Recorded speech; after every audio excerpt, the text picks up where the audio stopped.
នឋានយោធាក្លាហានការពីខែប្រា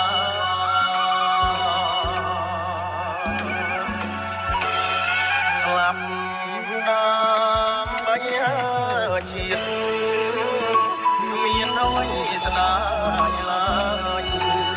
ដាច់ខាតមិនហើយចាញ់ខ្មាំងបាច់ចារលានាមនៅចាចិត្តរស្យាខ្ញុំថ្វាយសង្ខារជូនជាតិប្រជា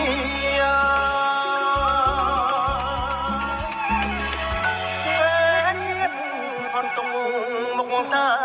ជួមវិញជាតិយើងតមិនកុំបានធ្វើវិញជុំកូនភរិយា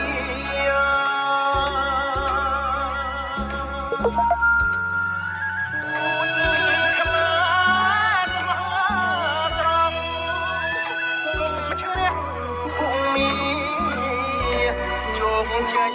គ្រប់គ្រាចាញ់សត្វត្រូវ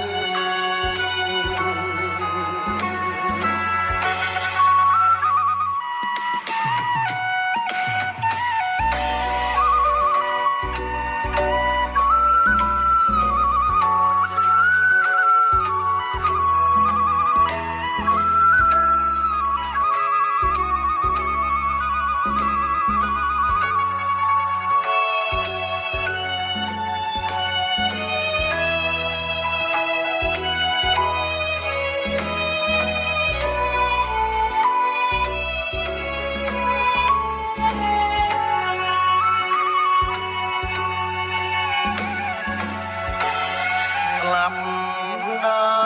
ម្បីជាតិមានអ្វីស្ដាយឡើយដាច់ខាតមិនអើយចាញ់ខ្មាំងបាច់ចារ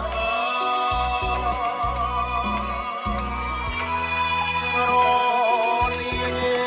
នាមនៅចាចិត្តរស្យាខ្ញុំថ្វា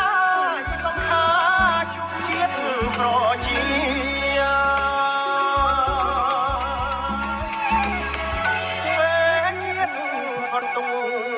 តែជួមវិញជាតិយើងតមិនកុំបានធ្វើវិញជុំកូនភរិយា